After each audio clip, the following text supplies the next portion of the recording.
재개발에 대해서 잘 모르시는 분들은 재개발이 사실 얼마나 지금 뜨겁고 또 빌라가 얼마나 돈이 되는지 잘 모르는 것 같아요. 근데 이런 빌라를 누가 9억 주고 사라고 할 수 있는데, 이 빌라가 무려 9억이나 되는 이유는 바로 모아타운이라는 사업이 진행이 되고 있기 때문에 그렇습니다. 그리고 그 다음 이제 민간도심 복합 개발 사업이라고 해서 규제를 좀 더 완화해 주니까 더 핫해진 상황이고, 이 다음 게 최근에 또 나왔어요. 오늘의 핵심 포인트입니다. 이재명 정부가 들어서 한 단계 더 풀어준 끝판왕 정책이 나왔습니다.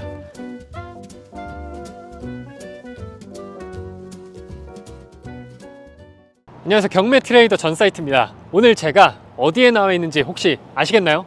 뒤에 보이시는 시그니엘이 잘 보이죠? 시그니엘 바로 앞에 있는 삼전동에 나와 있습니다. 오늘은 정부 정책이 빠르게 변화하고 있는 이 속에서 강남 빌라에서 투자 아이디어를 제가 발견해서 여러분한테 공유해 드리려고 이 현장에 나와 있고요. 이 현장에서 가장 뜨거웠던 그 경매 물건이 있어서 현장을 한번 보러 나왔습니다. 현장 한번 보러 가보시죠.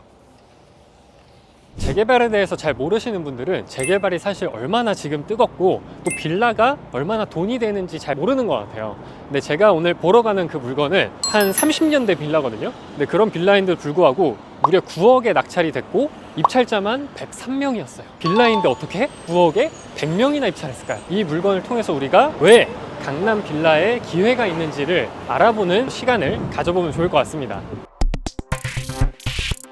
여러분, 드디어 뜨거운 현장에 나와봤는데 앞에 보이시는 이 빌라가 우리가 오늘 보려고 했던 103명이 입찰했던 빌라고요. 무려 9억에 낙찰받았어요. 9억에. 겉으로 보기에는 깔끔해 보이죠? 2007년식 빌라고 2층의 물건이었고 전용 면적이라고 해서 빌라의 면적 자체는 22평짜리 빌라였습니다. 근데 이런 빌라를 누가 9억 주고 사라고 할 수 있는데, 이 빌라가 무려 9억이나 되는 이유는 바로 모아타운이라는 사업이 진행이 되고 있기 때문에 그렇습니다. 우리 재개발 아시나요? 오래된 이 노후된 빌라들이 있는 곳을 싹 허물고 새로운 아파트를 짓는 게 재개발 사업이라고 하는데, 그 재개발 사업이 진행되려면 그 중에 가장 중요한 조건이 바로 노후도라는 조건인데, 딱 주변을 보시면 아시겠지만 빌라들이 상태가 막 엄청 노후되지 않았어요. 나름 깨끗하고 괜찮게 유지가 되고 있습니다. 근데 그럼에도 모아타운이 진행이 될 수 있었던 이유는 바로 정부가 이 모아타운이라는 사업을 진행하면 여러 조건들을 완화를 해줍니다. 그 중에 가장 큰 게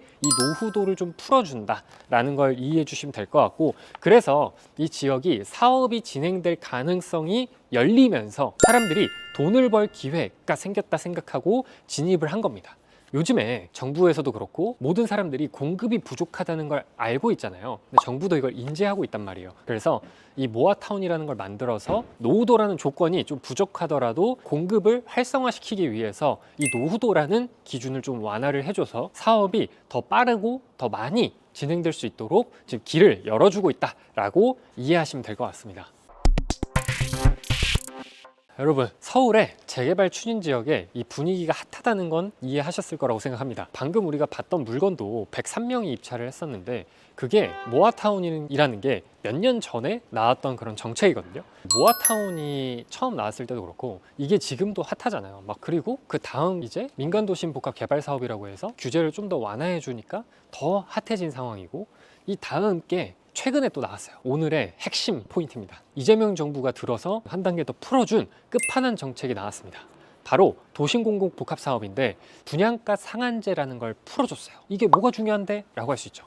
우리가 집값의 1등이 어디죠? 강남이죠.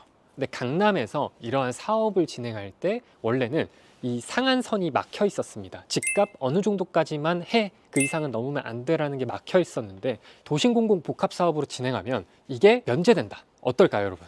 여러분, 이게 그거 안 될 수도 있잖아 라고 할 수 있잖아요. 근데 그게 아니에요. 정부에서 주택법 57조 6항을 실제 이게 가능하도록 이미 만들어 놨습니다. 이미 진행이 되고 있는 겁니다. 그리고 강남구청에서 신규 후보지를 현재 모집하고 있어요. 이 얘기는 뭐냐? 강남에서도 이 사업이 진행될 가능성이 현저히 높아졌다. 이게 공공에서 우리가 한다고 하면은 사실 임대주택이나 녹지나 이런 걸 조성해줘라 해서 막 사업성이 안 좋아지는 거 아니야? 할 수 있는데 이게 사실은 분양가 상한제도 없애주고 그리고 용적률도 높여주고 더 높여주고 하기 때문에 그런 것보다는 진행될 가능성이 훨씬 더 높아진 상황이라는 거죠.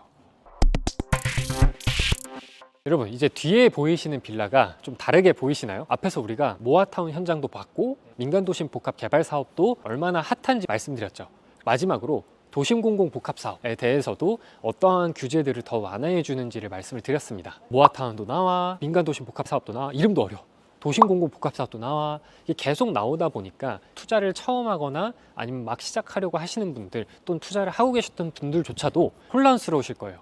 저도 정신을 차리고 보니까 이게 다 기회더라고요. 실제로 이러한 정책들을 보면은 정부의 스탠스를 알 수가 있어요. 재개발에 대한 이 규제가 계속 완화가 되면서 새로운 상품들이 나오고 있잖아요. 이런 게 정부는 이미 인지를 하고 있는 거예요. 공급이 필요하고 다음 스텝으로 공급을 꼭 해야 된다라는, 재개발을 해야 된다, 개발을 해서 아파트를 지어야 된다라는 그러한 미래를 그리고 있는 겁니다. 지금은 정부에서 계속 부동산을 누르고 있죠. 대출 규제, 세금 규제하면서 누르고 있는데 공급이 너무나 부족한 상황에서 집값이 계속 오를 게 보이기 때문에 그런 걸 억지로 누르는 상황이고, 이런 것들이 어쩔 수 없는 상황이라고 봐요. 대신에 뒤쪽으로는 이런 것들을 완화시켜주면서 공급을 계속 하려고 하는 상황이죠.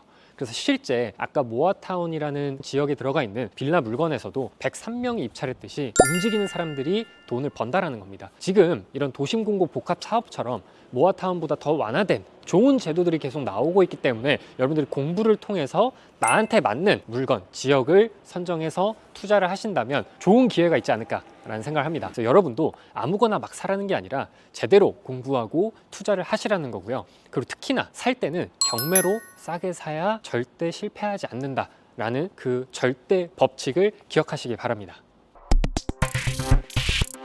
오늘 제가 진짜 따끈따끈한 고급 정보를 풀어드렸고, 투자자는 민감하게 이러한 새로 바뀐 제도나 정보들을 캐치해서 그 흐름, 맥락을 파악하고 그 속에서 또 투자의 기회를 찾아가는 게 투자자라고 생각합니다. 저는 이런 투자 기회 속에서도 경매라는 기술을 통해서 수익을 극대화시키는 방법을 활용하고 있습니다. 여러분도 저와 같이 경매를 통해서 투자 수익률을 극대화시키고 싶은 분들이라면 고정 댓글 하단을 참고해 주세요. 앞으로도 이런 정부의 따끈따끈한 제도의 변화나 새로운 정보들이 나왔을 때 투자 기회를 찾아서 여러분한테 같이 공유 드릴 수 있도록 하겠습니다. 지금까지 전사이트였습니다.